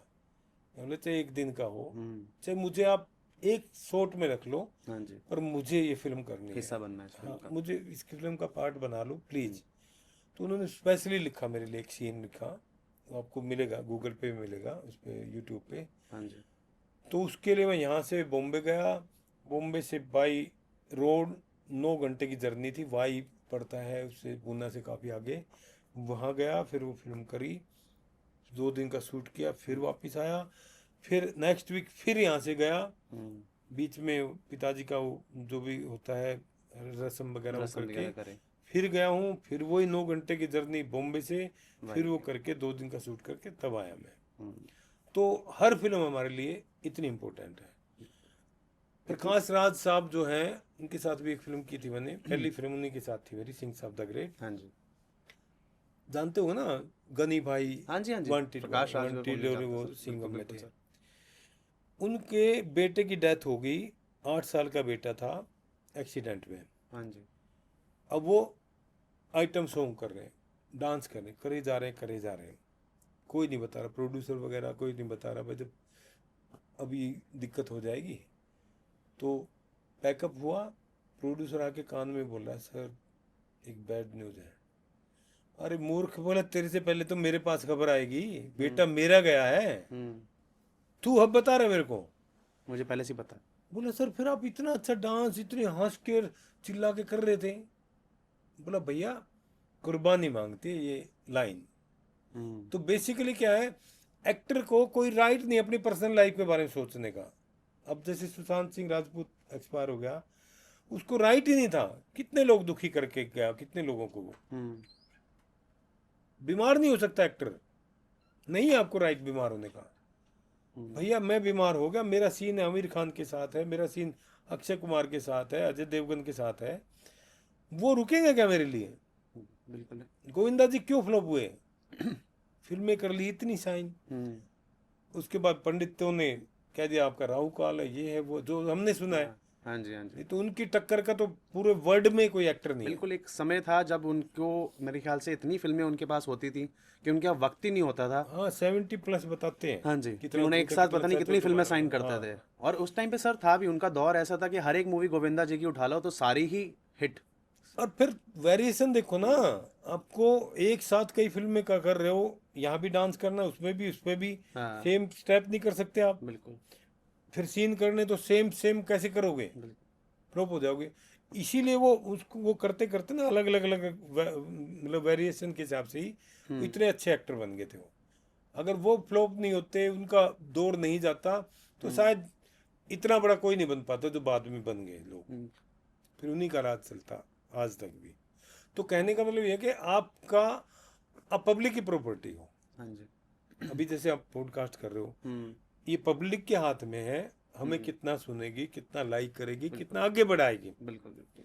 जब उसी के हाथ में सब कुछ है तो आप भी तो उसी की प्रॉपर्टी होगे ना। बिल्कुल, आप पब्लिक फिगर हो तो फिर आप उन्हीं के हाँ, हिसाब से चलोगे। उनके हिसाब से चलना होगा। हाँ। आपका इंडिविजुअल पर्सनल कुछ नहीं रहता। आपने सर इतने एक्टर्स के साथ काम किया, जी। तो आपको ऐसा कोई एक्टर जो आपके साथ, जिनके साथ काम करके आपको बहुत अच्छा लगा हो, जिनके से आपने बहुत सीखा भी हो और आगे भी आप उनके साथ काम करना चाहते हो? मैंने हर एक्टर से सीखा है, सीरियसली हम्म। सीरियसली बता रहा हूँ। ऐसा नहीं मैं किसी को मक्खन लगा रहा हूँ या किसी की नाराजगी से डर रहा हूँ। हाँ। वो तो सब चलेंगी चीजें। संजय मिश्रा जी ने मुझे इतना कुछ सिखाया जिसका कोई हिसाब ही नहीं। मैं तो कहता हूँ असली गुरु तो मेरे वही है तो कई सारे गुरु। हाँ जी। एक परम गुरु भी है हमारे, देवा सर हैं, वहाँ पे हाँ जी। बॉम्बे में रहते हैं। उनको तो पैशन है सिखाने का। लॉकडाउन में उनके पास स्टूडेंट नहीं थे तो झुग्गी झोपड़ी वालों को इकट्ठा करके सिखाते थे वो। अच्छा जी। और उन्होंने इतना कुछ कर रखा है, हालांकि एज्ड हैं वो, 60 के आसपास प्लस। होंगे। हम्म। आज भी लैपटॉप लेके एआई को वो जानते हैं, सब कुछ सीखते ही रहते, कुछ ना कुछ करते रहते हैं और अपडेट हैं बिल्कुल। हम्म। और उनका लाइफस्टाइल देखोगे, उनके बैग में देखोगे, एक एक चीज ऐसे तरीके से रहेगी। उनका कैमरा भी रख रखाव देखोगे ना आप, कहोगे यार क्या इंसान है ये। तो उन्होंने 9 9 घंटे बेचारे प्रैक्टिस की, करवाई हमारी, और उन्होंने असली चीज़ तो वो सिखाई, बाकी उन्होंने सिखाया। अभी अजय देवगन जी के साथ जैसे करते हैं हम फिल्म, तो वो वैनिटी होती है उनकी 3 3। हम्म। एक बोलते हैं बिजनेस मीटिंग के लिए, एक जिम, एक रेस्ट वेस्ट के लिए। बस सुना हमने, एक दो तो हम भी देखते थे, जैसे हाँ जी। हमारी वैनिटी खड़ी है सामने, अजय सर की हाँ है। जी। हाँ जी। लेकिन वो वैनिटी में जाते ही नहीं। अच्छा। सुबह जैसे उतर लिए ना, हम्म। वो पूरा दिन फील्ड में ही रहेंगे और इतना भाग भाग के मॉनिटर को देख के आएंगे, फिर वो देखेंगे, फिर ये एक्टर कैसे खड़ा है, मार्किंग भी खुद ही करने लग जाएंगे। तो उनसे बहुत कुछ सीखने को मिलता है। हम्म। अक्षय सर मतलब इतने एक्टिव रहते हैं, सबको हंसाते रहते हैं, हाँ छेड़ते जी। रहते हैं। हाँ जी। अब जैसे हमारा, हम जोली LLB 2 कर रहे थे, तो सुबह 6 बजे, 6:30 की शिफ्ट होती थी। हाँ जी। रात को लेट हो जाते थे, फिर किसी और की भी जाके मीटिंग करनी होती थी, तो नींद आ जाती थी। क्योंकि 18 दिन 17 दिन तक आए, सुबह बैठ के, कोर्ट का सीन है, आगे फ्रंट लाइन में बैठे, हाँ जी। तो बीच में ब्रेक होता तो थोड़ी नींद वींद सी भी आ जाती थी। हाँ। तो मेरे को छेड़ते थे कई बार, नाक में कुछ डाल दिया, कान में डाल दिया कुछ, वो बत्ती सी करके। तो वो सारे माहौल को खुशनुमा रखते हैं, सबको हाँ जी। एक्टिव इतने हैं, हद से ज़्यादा। मोबाइल अपने पास नहीं रखेंगे, हम्म। अपने बॉय को देखे रखेंगे, हम्म। और उसको जब कॉल आएगी तो खुद जाके लेके आएंगे, हम्म। खुद जाके वापस दे के आएंगे उसको। हम्म। इतने ज़्यादा एक्टिव हैं। सनी पाजी, उनके साथ तो 3 फिल्में की है, उनके साथ तो बहुत, मतलब क्या बताऊं, अलग ही एक्सपीरियंस रहा हमेशा। बस थोड़े से मूडी हैं, कभी कभी उनको मूड खराब हो जाता है ना, हाँ। तो फिर वैसे ही लोग दूर दूर रहते हैं उनसे। तो सर जैसे आप बता रहे हो कि मतलब वो मूडी हैं, तो क्या वो जैसे मूवी में दिखते हैं गुस्से वाले, जैसे हम उनके डायलॉग सुनते हैं इतने भारी भरकम, तो क्या वो असलियत में भी मतलब ऐसे ही रहते हैं? नहीं, वो क्या है, एकदम सच्चे इंसान है, देशभक्ति उनमें कूट कूट के भरी है। हम्म। बट दिखावा नहीं आता उनको, हम्म। दिखावा नहीं करना पसंद करते। अब सिंह साहब द ग्रेट में क्या था, एक सीन है, प्रकाश राज जी मेरे बॉस होते हैं, ये सनी साहब उनको उठा के आग में फेंक देते हैं, हम्म। क्योंकि हमने इनकी वाइफ का मर्डर किया होता है, हम्म। हमारे गैंग ने। हम्म। वो बदला लेने के लिए आते हैं, तो उठा के भट्टी में डाल दिया, हाँ आग जी। में जलती हुई में। अब मैं फिर इनको, वो डाल के भागते तो मैं इनको पकड़ता हूँ। हम्म। अब मेरे लाइफ का फर्स्ट एक्सपीरियंस था किसी हीरो को पकड़ना। दबोचना, वो पकड़ना क्या, दबोचना। हाँ जी। ऊपर से एक हाथ, एक नीचे से। अब डरते डरते मैं हाथ लगा रहा हूँ, तो बोले तू जट है ना, हम कहा हाँ। एक ही कुड़ियां की तरह ऐसे ऐसे पकड़ टच कर रखा रहा है। है, हाँ। मैं टूट नहीं जाऊंगा, कुछ नहीं हुआ, अच्छे से पकड़। हाँ। मैंने पाजी कभी देख लो, बोला ना ना अच्छे से पकड़। हाँ। अच्छे से पकड़ा मैंने, दबा लिया खूब। तो जब मेरे पीछे और 15 लोग उनके पैरों को उसको लिपटे हुए हैं, हम, हमारा पूरा जो गैंग था, हाँ जी। मतलब मैं उस गैंग का लीडर था, हाँ। तो छुड़वा लेते हो हमसे। हाँ। रियल में जान इतनी लगाते हैं, अच्छा, इतनी रियल जान में? लगाते हैं, जबकि उनके 4 4 बैकबोन के ऑपरेशन हो चुके हैं। अच्छा जी। अब छुड़वा के भागते हैं, जैसे रिहर्सल थी, फिर आगे जाके मैं दोबारा पकड़ता हूँ उनको। हम्म, तो मैं कहता हूँ कि पाजी कितना आगे जाके पकड़ूं। बोला मैंने कुछ नहीं पता। हम्म, सनी पाजी और अक्षय पाजी प्योर पंजाबी बोलते हैं, अच्छा, हिंदी बहुत कम, हम्म, पंजाबी में बोलते हैं। मैंने कुछ नहीं पता, तेरा जहां दिल करे, हम्म, जहां मैं हाथ आ जाऊं, जैसे मर्जी मरोड़ ले, रियल लगना चाहिए। हम्म, दूसरा उन्होंने क्या सिखा, उनकी हाइट मेरे से थोड़ी कम है, हम्म, बोलते तू अगर यूं रहेगा ना हम्म, इससे आउट ऑफ फ्रेम हो जाएगा। हाँ, तो मैं नीचे किया अपने आप को, तो फ्रेम में आया। मतलब वो इतना कोऑपरेट भी करते हैं, इतना हाँ, सारी चीजें भी करते हैं। ये भी चीज़ें सिखाते हैं। हाँ, दूसरा मैं जो बोल रहा था कि एक्टर नाराज हो जाते, हम नाराज हो जाते थे, हमारे सीन क्यों कट रहे हैं, वो क्यों हाँ, कट रहे हैं।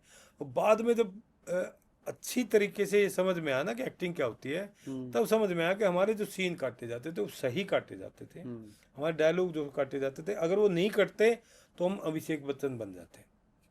क्योंकि आपने अब जैसे जोली एलएलबी 2 थी, हाँ, उसमें अच्छे अच्छे खासे डायलॉग थे मेरे, अच्छे हाँ, एक्शन वैक्शन थे, लेकिन वो हमने अच्छे से किए नहीं थे, हाँ जी, क्योंकि उतने परफेक्ट नहीं थे हम। हाँ, मिक्स था थिएटर और सिनेमा, थिएटर सिनेमा, हाँ, जबकि दोनों अलग चीजें हैं। बिल्कुल, थिएटर में क्या आपको लाउड करना होता है, हाँ, क्योंकि बात मैं आपसे कर रहा हूँ, सुनाई देना चाहिए, हजार आदमी है तो लास्ट वाले तक को, बिल्कुल, स्टेज भर के चलना है, वो है। हर इसमें जगह तो मूव करना है सिनेमा में तो आपको, आप थोड़ा सा इधर उधर हुए तो आउट ऑफ फ्रेम हो जाओगे। बिल्कुल, फिर एंट्री और एग्जिट का पता ही नहीं होता था। हम्म, तो जैसे गुड्डू रंगीला मेरे साथ यही हुआ, सिंह साहब द ग्रेट में यही हुआ। भाई डायरेक्टर साहब ने कह दिया कि आपने यहाँ से जाना जी, वहाँ एंट्री करनी है और उसमें से ये डायलॉग बोल के निकलना है। बिल्कुल, अब आपको ये नहीं पता कि फ्रेम मेरा कहाँ पे शुरू हो रहा है, हम्म, आप जहाँ से चले वहीं से डायलॉग बोलना स्टार्ट कर दिया। वो कैसे आएगा, बिल्कुल, ज़्यादा से ज़्यादा वॉइस और आ जाएगा, आप तो हाँ, नहीं दिखोगे ना। एंट्री होने तक तो आपका आधा डायलॉग चलेगा, और उसमें से फिर मान लो निकलना ही है, हम्म, एंट्री एग्जिट ही है, उसमें से कुछ परसेंट आपका आउट ऑफ फ्रेम जाके फिर बोल रहे हो। हाँ, कौन दिखाएगा उसको, कैसे दिखाएगा, वो काटेंगे फिर वो कटेगा ही ना। तो वो चीज़ें जब समझ में आई, वो नहीं समझते लोग। हाँ, मैक्सिमम लोग तो मैंने देखा है कि इसी बहम में जीते हैं कि मैं आज नहीं तो कल, कल नहीं तो परसों बड़ा एक्टर बनूंगा, हम्म, मैं ये करूंगा, लेकिन काम नहीं करते जो करना चाहिए। हम्म, किसी राइटर ने लिखा था कि अगर आप खुद को तराशोगे तो दुनिया तुम्हें तलाशेगी, तलाश करेगी तुम्हारी। उन चीज़ों पर नहीं जाते, एक्टिंग की बजाय बॉडी बिल्डर बन रहे हैं, जिम करना। अरे जिम करना है तो तुम बॉम्बे क्यों जा रहे हो, यही कर लो। हाँ, पहले वहां जाके एक्टिंग पे काम थिएटर, करो अपनी, फिर बॉडी पे, बॉम्बे जाके थिएटर कर रहे हैं। थिएटर का तो मक्का मदीना दिल्ली है, हाँ, और थिएटर थोड़ी करना आपको, जाना तो सिनेमा में है, हाँ, और कर रहे हो थिएटर आप। क्या मतलब बनता है, ये दिल्ली में कर लो, वहां जाके इतने खर्चे क्यों कर रहे हो, बिल्कुल, फालतू की चीजें। हम्म, मेन चीज क्या है, आपके अंदर अगर डेप्थ एंड रेंज नहीं होगा हम्म, तो आपका बड़ा रोल मिलेगा ही नहीं, कभी नहीं मिलेगा, क्योंकि आप कर ही नहीं पाओगे। वो एक्सपर्ट है सर, हाँ, आपको ऑडिशन देने की जरूरत नहीं है वो उनको। देख के पहचान लेते हैं, वो बाहर सीसीटीवी लगा हो ना, हाँ, वहां पे मान लो 100 लोग हैं, हाँ जी, उसमें से वो देख लेंगे, वो ये है एक्टर, ये बंदा ठीक लग रहा है, इसको बुलाओ, ठीक नहीं एक्टर है ये। एक्टर है, उनकी जिंदगी निकल गई सर इन चीजों में। हम्म, अब हम रिलेशन से काम तो लेते रहे, हम्म, अब जितना काबिल थे हम, जितनी काबिलियत थी उतना काम दे दिया उन्होंने। बिल्कुल। बाद में समझ में आई वो चीजें कि वो सही थे, हम गलत थे। तो ऐसी कोई डार्क रियलिटी सर बॉलीवुड की जो आपको तो बहुत है, कोई बहुत है। कुछ शेयर करना चाहो, कोई किस्सा ऐसा आपको, जैसे आपने बताया कि मतलब इतना रिलेशन से काम मिल जाता है फिर नहीं मिलता, बहुत बहुत चीज़ें होती हैं, मतलब हमें as a audience, as a fan बहुत चीज़ें सुनने को मिलती है, पर क्या वो सच होती हैं, ऐसी कोई डार्क रियलिटी? बहुत बेइज्जत होना पड़ता है, अच्छा, इतना बेइज्जत होना पड़ता है।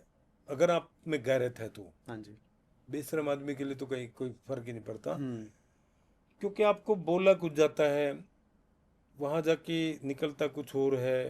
हम्म, प्लस अब जैसे मैं सिंह साहब की बता रहा हूँ, पहले दिन मेरे को 5 स्टार होटल मिला अशोका। हम्म, मैं अपनी मतलब नॉर्मल उसके जैसे डाउन टू अर्थ थे हम, तो उसके हिसाब से मैंने देखा कि जहाँ पे अशोका होटल था, वहाँ से हमारा जो लोकेशन थी, हम्म, 1 घंटे का रास्ता, अच्छा, भोपाल की बात है ये, हम्म, और वहाँ पे भी एक होटल था, हम्म, प्लस इसमें जेट स्प्रे नहीं था 5 स्टार में, अच्छा। उसमें जेट स्प्रे सब कुछ था।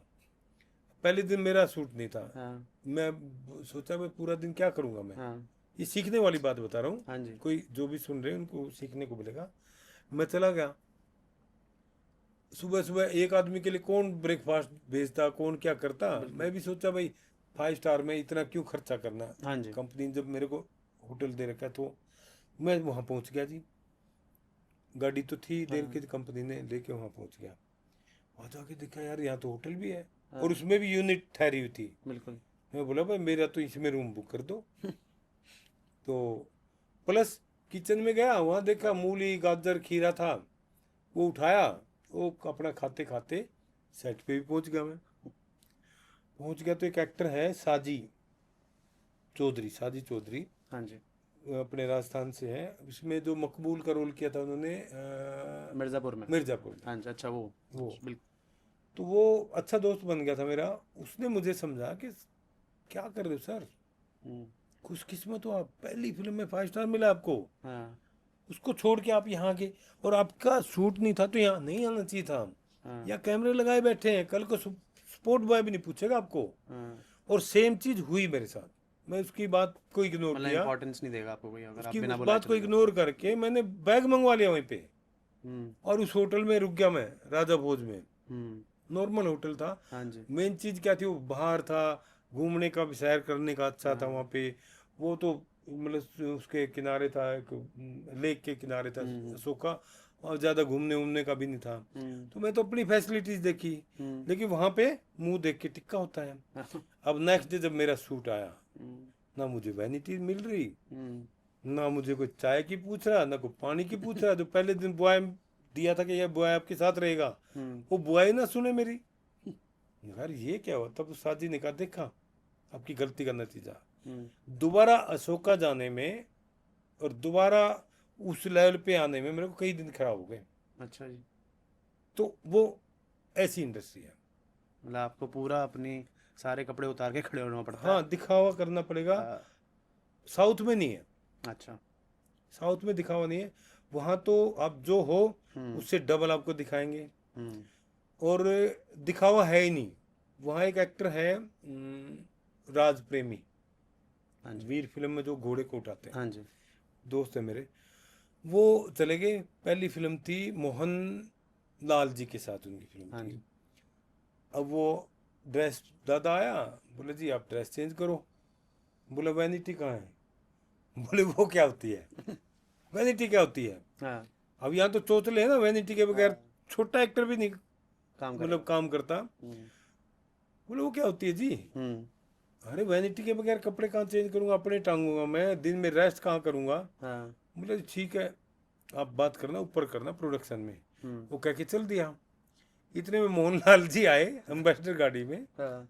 तो उन्होंने बताया मेरे को, एम्बेसडर की खिड़की खोली, दो आदमी एक चादर लेके खड़े हो गए, उनसे ली लुंगी, लुंगी बांधी, शर्ट पहनी, चलो भाई।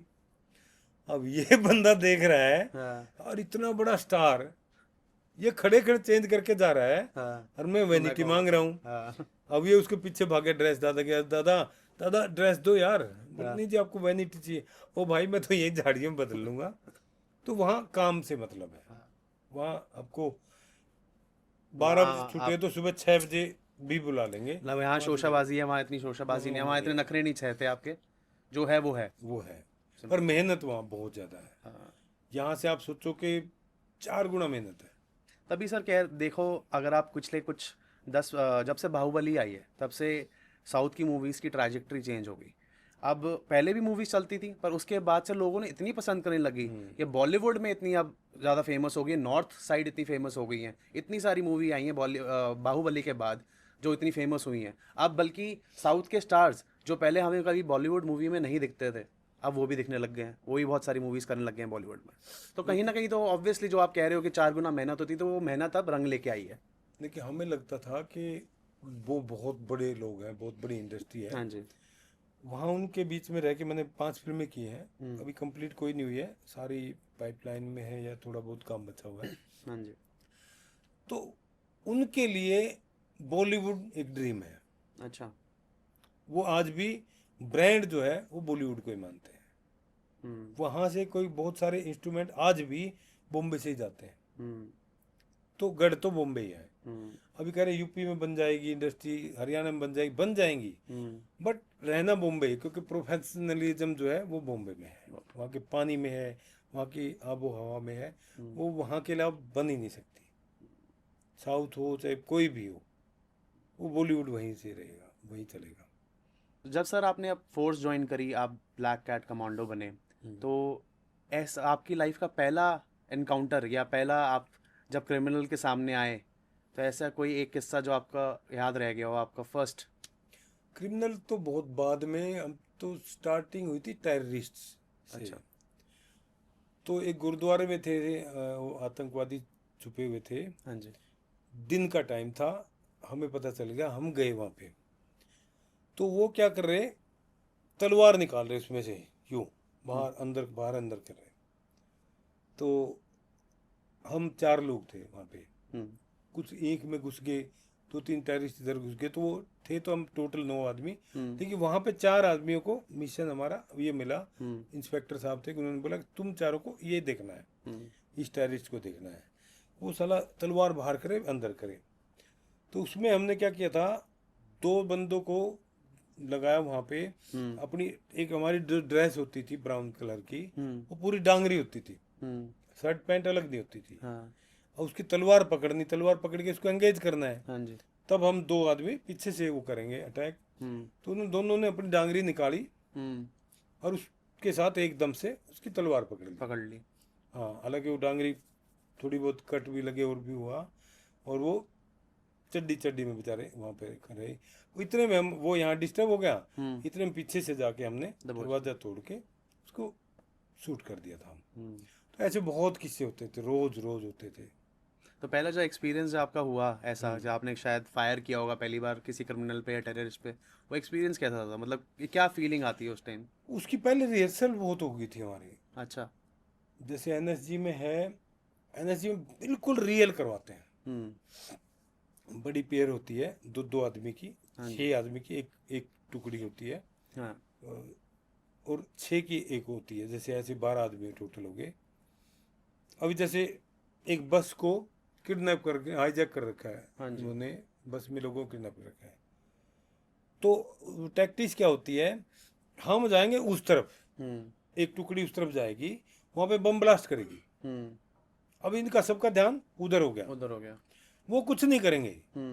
इतने में इधर वाली टुकड़ी अटैक करेगी। इसमें भी क्या करेगी, एक चार्ज लगाएगी उसके ऊपर, जो विंडो है, लोग भी तो कर देते हैं अंदर से। हाँ जी, हाँ जी।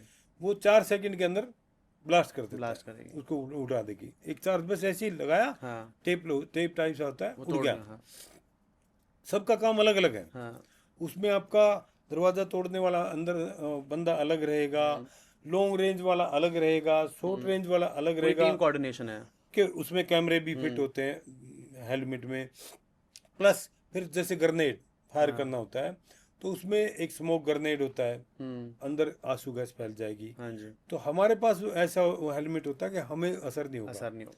उस ग्रेनेड से क्या है, वो जो होस्टेज है वो भी हो जाते हैं बेहोश। हाँ जी। बट हमने पर आपके कई लिए बार आसान हो जाता है इवैक्यूएट करना। कान वान से खून भी आ जाता है कई बार थोड़ा सा, बट वो जान तो बचा नहीं ना उनको, बिल्कुल। उनकी हमने, तो वो फिर उसमें से अलग कर लेते हैं उनको अलग। तो मतलब practice, all and all practice इतनी ज़्यादा होती है आपकी, तो उसके कि बाद आपको जब रियल ऐसा कुछ रियल आता काम, तो बहुत इजी सा लगता है। बहुत ईजी से लगता और प्रैक्टिस में हमें प्लास्टिक की गोलियां मारते, थोड़ी सी चूक होगी तो प्लास्टिक की गोली, पर इतने बड़े बड़े वो निशान पड़ प्रैक्टिस में फिर भी बैक ऑफ द माइंड तो यही होता है ना कि यार ये प्रैक्टिस है, ये नहीं, मेरे सामने रियल नहीं। टेररिस्ट या रियल क्रिमिनल नहीं है, नहीं मेरे नहीं, को गोली ऐसा चलाएगा नहीं, तो मुझे कुछ होगा ऐसा नहीं होता, ऐसा क्योंकि प्लास्टिक की गोली मारते हैं वो हमें। अच्छा, थोड़ी सी चूक होगी तो सीधी फायर करते हैं, और वो गोली बहुत दर्द करती है। अच्छा। इतने बड़े बड़े निशान महीनों महीनों तक रहते हैं, तो वो ये तो फील होने ही नहीं देते कि भाई हम प्रैक्टिस कर रहे हैं। और फिर माहौल ऐसा बना देते हैं। अब आप आर्मी की अगर बात पूछोगे हमसे, इंडियन आर्मी क्यों सबसे अलग है, इनको डे 1 से ही बस ऐसा माहौल बना दिया जाता है कि आप दिमाग का यूज नहीं कर सकते। दिमाग घर पे छोड़ दो आप, बस देश के लिए लड़ना है, मरना है या मारना है, तीसरा काम ही नहीं सिखाते। खासकर एनएसजी वाले तो हाँ। बस अब हमें दो ही चीज सिखाते हैं, मारना है या मरना है। पर मरना भी है तो मार के ही मरना है, बिना मारे नहीं मरना। तो वो इतना कूट कूट के भर देते हैं। हम जब फर्स्ट टाइम गए तो हम तो स्टेट से गए थे। हाँ। अब वो फौजी लोग हैं, उनकी लैंग्वेज भी अजीब थी। हाँ जी। अनलोड, मतलब गाड़ी में से उतरने के लिए कोई बोले अनलोड, हाँ। हमारी लैंग्वेज में होता नहीं।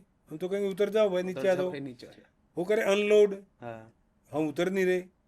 बोले अनलोड का मतलब होता है नीचे उतरो। हाँ। फिर कहो लोड, चढ़ो ऊपर। चढ़ो ऊपर। फिर जैसे पिन कोड एड्रेस पूछ रहे थे, बोले पिन कोड बताओ। अब पिन कोड नहीं याद थे जी। हाँ जी, याद तो नहीं है पिन कोड। पिन कोड की जरूरत ही कहाँ पड़ती है। हाँ। 10वीं पास करते ही तो हम चले ही गए थे। तो बोले सतूत पे चढ़ जा। अब 3 बार चढ़ा, 3 बार नीचे। फिर करें अब बता।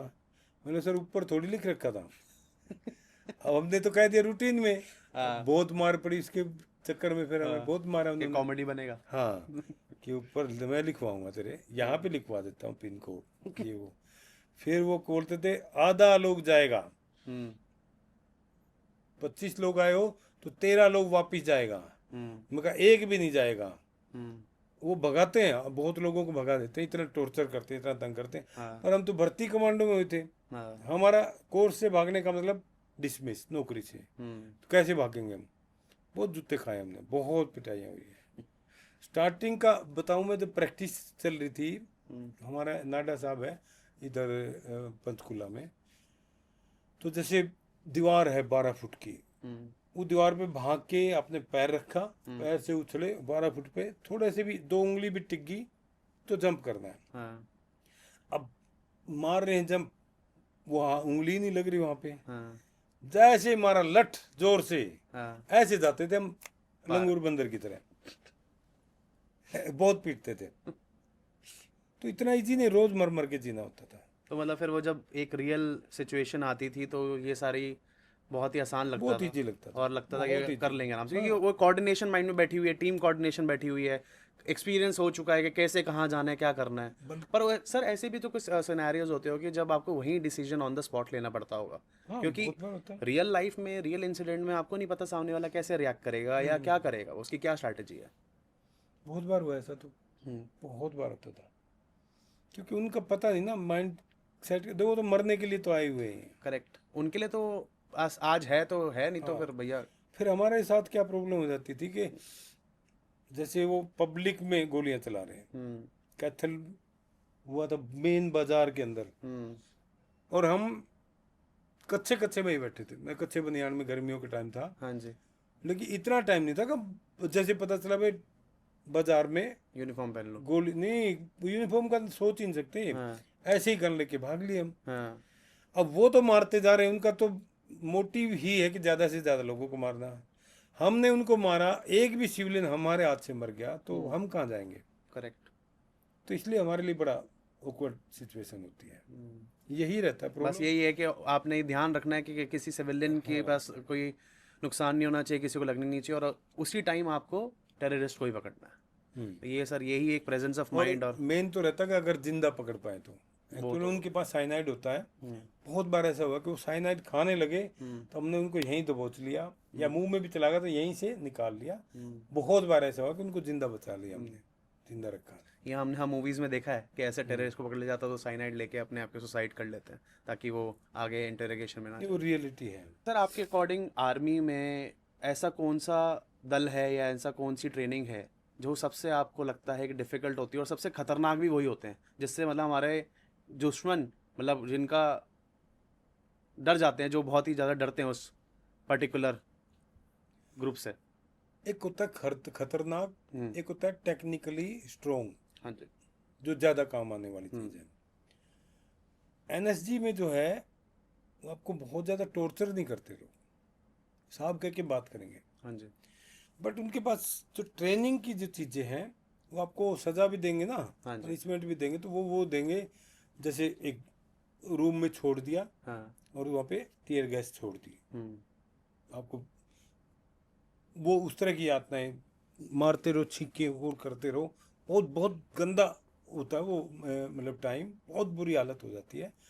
बट उस तरह नहीं करेंगे फिजिकली। तो जैसे हमने हजारीबाग में है, आपका बेलगांव में है, कहीं पे एयरफोर्स का कमांडो ट्रेनिंग सेंटर है, कहीं पे बीएसएफ का है, कहीं पे आईटीबीपी का भी है।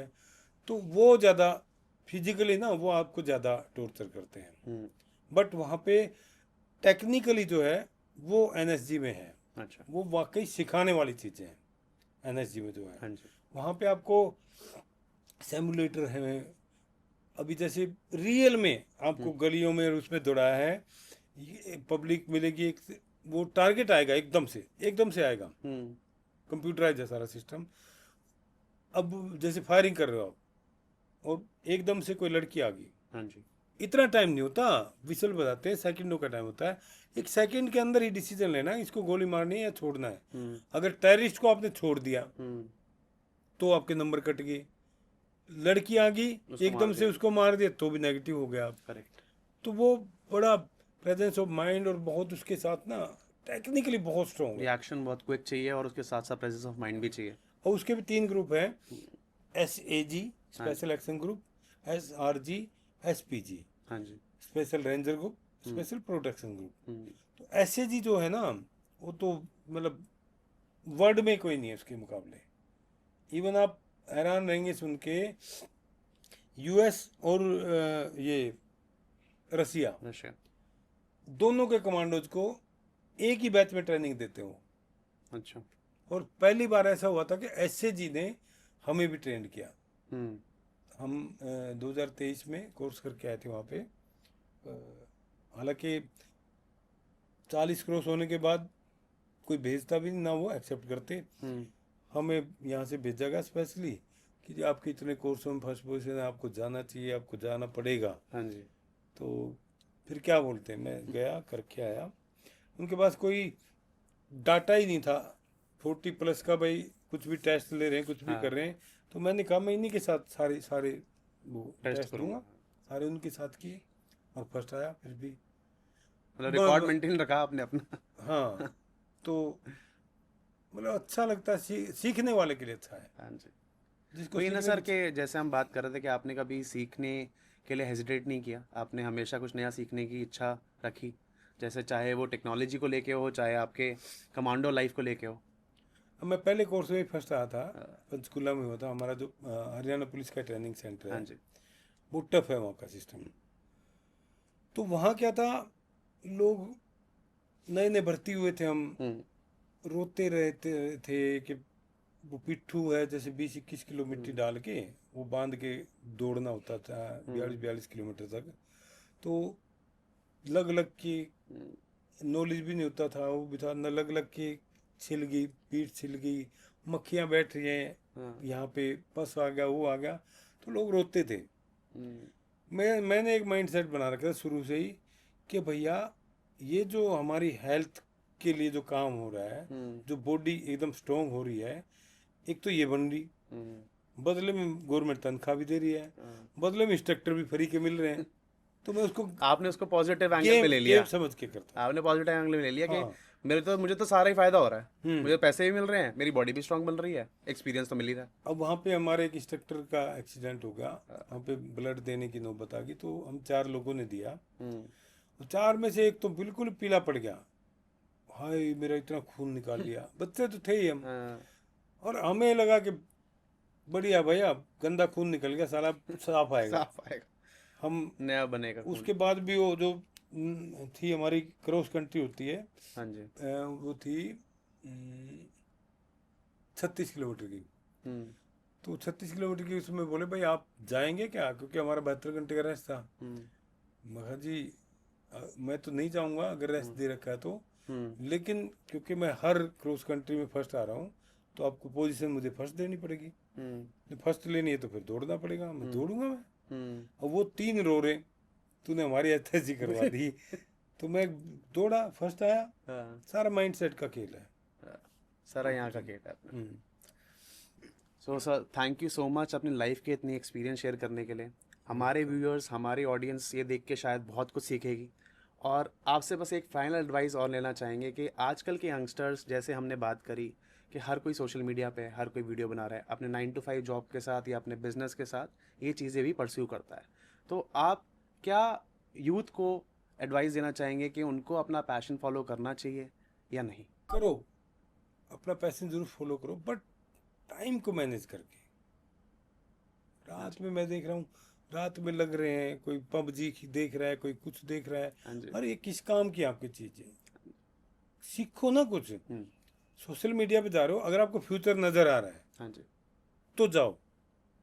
ये नहीं कि थोड़ा सा शौक है, वो लोगों की देखा देखी, देखा देखी नहीं कर। उसका कोई फायदा नहीं।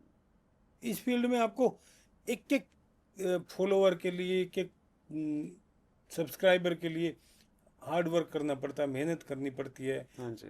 देखा देखी कि भाई वो हो जाएगा, वो हो जाए। मैं तो यहाँ तक भी देखा लोगों को पैसे दे रहे हैं हाँ। कि फॉलोअर बढ़ जाएंगे, लाइक्स आ जाएंगे, व्यूज आ जाएंगे। हाँ जी। क्या कर रहे हो यार? इधर कमा रहे हो आप रात दिन मेहनत करके, उधर उसमें घुसा रहे हो खाली शोशेबाजी में। शोशेबाजी। दिखाओ कि जिंदगी नहीं जीनी चाहिए। मतलब करो तो दिल लगा के करो, बस कभी एक मोमेंट्री मत करो, और मतलब करो तो पूरी एक ऑब्जेक्टिव के साथ करो। मतलब फोकस होना चाहिए आपका Focus एक होना चीज चाहिए। पे। अब मैग्नीफाइंग ग्लास आपने देखा होगा, हाँ जी। उसको आप एक जगह फोकस करोगे तो ही वो कपड़ा भी जला देगा, कागज भी जला देगा। बिल्कुल। उसको हिलाते रहो आप, 6 महीने हिलाते रहो, कुछ भी नहीं जलाएगा वो। सेम हमारी लाइफ का फंडा है। हाँ जी। हमारी लाइफ की बता दूं, 2 चीजों पे चलती है, एक पर्सनैलिटी, एक आपका एटीट्यूड। अब लोगों से पूछो, कहते हैं जी वो 50% काम करती है, वो करता है, जबकि सही बात यह है कि आपका एटीट्यूड 85% काम करता है आपकी लाइफ में, और पर्सनैलिटी करती है 15%। पर्सनैलिटी पे 100% खर्चा होता है, एटीट्यूड पे 0। अब देख तो IAS IPS, शकल सूरत नहीं, पर्सनैलिटी नहीं, कुछ नहीं, पर भी फिर वो चलेंगे, 4 आदमी उसके पीछे घूम। आपको दूर से पता चल जाए, उसकी बॉडी लैंग्वेज से पता चल जाएगा ये कुछ बड़ा आदमी है। एटीट्यूड से होता चलता है, एटीट्यूड, उनकी अप्रोच टुवर्ड्स लाइफ और टुवर्ड्स देयर वर्क। तो मतलब ऑन एंड ऑल 100 बातों की एक बात, जैसे आपके फादर ने आपको बोला था कि नंबर 1 मत बनो, ओनली 1 बनो। हाँ। जो करना चाहते हो उसमें अव्वल नंबर पे आओ, या मतलब जो करना चाहते हो लाइफ में उसमें बेस्ट बनो, फोकस के साथ काम करो। भेड़ बकरियों की तरह अगर जी के चलेगे तो क्या फायदा होगा? कुछ तो ऐसा करके जाओ कि इतिहास बने। मैं दिलीप साहब से बड़ा कोई एक्टर नहीं हुआ आज तक, बट उनसे मुझे एक शिकायत है। हाँ जी। अगर वो चाहते तो एक बुक खाली लिख जाते एक्टिंग को लेके, करोड़ों लाखों लोगों का भला हो जाता। नहीं लिखे गए, वो अपनी बायोग्राफी लिख के, नाट्य शास्त्र के बाद शायद किसी ने इंडिया में नहीं लिखा। इंडिया में कोई किताब। अब वो जो मैं अपने गुरुजी की बात बता रहा था, फिर आ जाता हूँ वहीं पे। वो क्या करते हैं, जो फॉरेनर्स ने जिसने भी एक्टिंग के लिए जो लेटेस्ट चीज़ें लिखी हैं, उसको पूरा बहुत टफ इंग्लिश होती है, उसको पहले मतलब नॉर्मल इंग्लिश में लिखेंगे, फिर उसका हिंदी बनाएंगे, फिर उसके चैप्टर बनाएंगे, फिर वो जाके उस पर प्रैक्टिस करवाएंगे और करेंगे। तो इसलिए उनकी वजह, मेहनत की वजह से मुझे बहुत फायदा मिला। किसी और की मेहनत से कुछ सीखने को मिल जाए तो इससे बड़ी बात ही क्या है। Thank you so much guys for watching our episode. We'll be back soon with such interesting stories, जहाँ पर हम आपके साथ लाइफ एक्सपीरियंसेस शेयर करेंगे, जहाँ पर हम आपके साथ ऐसी इंटरेस्टिंग स्टोरीज शेयर करेंगे जहाँ पर आपको सीखने को बहुत कुछ मिलेगा। We'll be back soon. Keep watching this space.